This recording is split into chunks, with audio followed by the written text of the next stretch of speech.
more of my morning walk thinking, right? Some of you may not have seen, but I posted a Facebook Live a few weeks ago.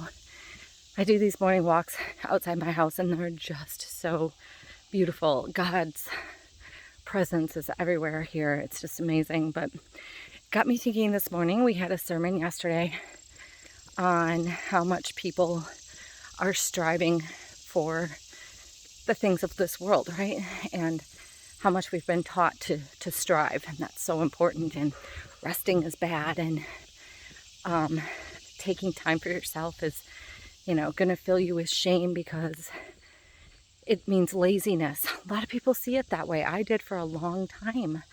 But honestly, the biggest thing that I saw throughout my whole life, which I felt like I was taught at a very young age, is my value is in the things that I do and the achievements I create.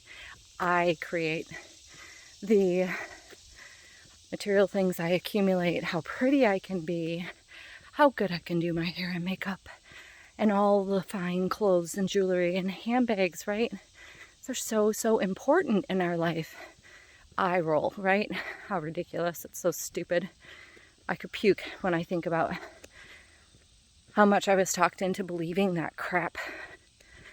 And I think this morning on my walk, I was thinking, the human mind works in a way that, give you an example, you could put somebody in a room that's all green for 20 years of their life, and they're never allowed to leave that room. After 20 years, you can take that person and put them into a room that's all white. They're still going to see green. That is truth. It's going to take them a while to see. They're not in a green room anymore.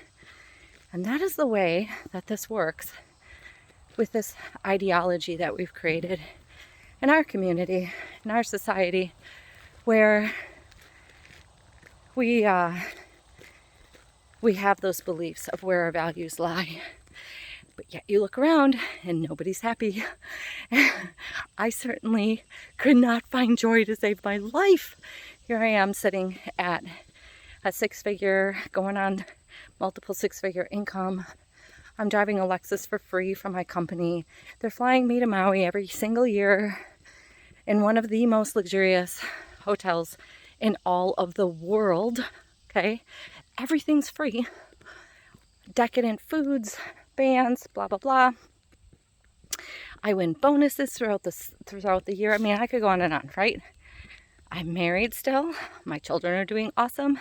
I live in a $600,000 house with an in-ground pool and basketball court. Do you think I was joy-filled? I could not find joy to save my life. It was the craziest thing. For a long time, I thought there was something wrong with me. But when I look around, oh my gosh, this is the norm, you guys. I'm in the health and happiness business. I hear about people's anxiety stories all the time, and depression. And these are not people who have some insanely debilitating thing going on that causes that type of depression or anxiety. It's just the norms of what we've been taught in life, of what we're supposed to be doing every year or every day, and it comes up short. And in 2015, I picked up my Bible because I was around a bunch of people at these events in Plexus, which there was thousands of people there.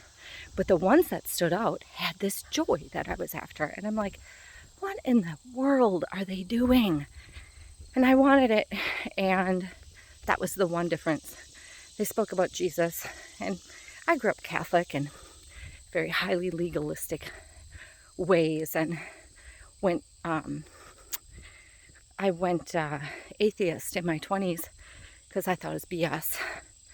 And so there's a lot of skepticism around all of this. But I was like, okay, that's the only thing I can narrow down, is people talk about Jesus all the time. So I pick up a Bible in 2015 and I dive in. That's who I am. If I see something that I think is going to work for me, I'm all about it. That's why I'm successful in Plexus, because I saw the lifestyle, I saw the income, I saw the ability to have my life and have time and still make an income. So I dove all in. It's just who I am. And I do this with the Bible. Take spiritual class. I start praying. literally some mornings for multiple hours and journaling and writing. And I'm like, but at the same time, internally, I'm frustrated. I still don't feel the joy. I still lack a lot of the blessings that I was seeking, like home ownership, for instance. I still had a lot of residue left over in my abusive marriage. He hadn't fully transformed yet. And this went on for years, you guys, which could be scary if you're listening to me. Sorry, this is all jittery, by the way, because I'm not going to stop walking. But that can sound scary because if you're anxiety ridden and depressed and frustrated, you want it to go away as fast as possible. That's not what happened for me. And I don't know that it happens for fast for probably anybody, but I will say this. I had so many years that I was married to the idea of striving. It was so ingrained in every cell of my body, letting go of that control and believing that I could live an easy life and I was worthy of that, and that the blessings would come if I would just relax and let things flow. That was so hard for me to trust in. It was so hard.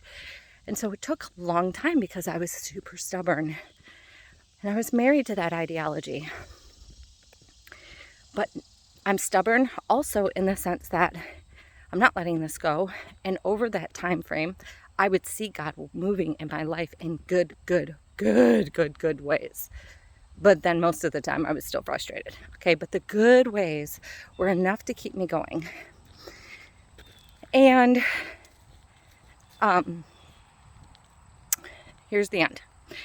What I want to say now is it's been 5 years, 6 years. Oh my gosh, it's been 6 years. That is a long time. And I am now living the most beautiful life ever.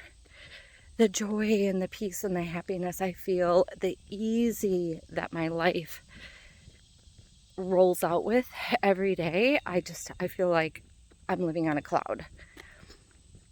And I see it. It took me 6 years of standing in a room that was white, that still looked green to me, before I could see that it was really white. Like, that's the easiest way for me to explain it. I was in the white room the whole time. I just couldn't see it until I had enough practice in letting go and letting God be still and know that I am God. I had enough of those moments to teach me that the room wasn't green anymore. Never really was. So that's my morning thoughts. I want to share that with you because if you haven't started on a journey to figure out who Jesus is and what God is and what a relationship with God is and looks like, you don't feel joy, you go to church, you do all the right things, but you don't feel like you can feel Him in your life, do more. Do more of the God thing. Don't strive for it like you're striving for some other end goal. But take the time, be still, spend time with Him, be honest. I mean, y'all, I had plenty of moments where I was not saying very nice things to God because I was like, I don't get it. How long am I going to sit here before I feel this joy I'm supposed to feel? Heart transformation takes time. And every one of our journeys is going to look different. But if you can stick it out and persevere through that valley of struggle, you will walk out the other end. And it will be so glorious. I really believe that for every single person.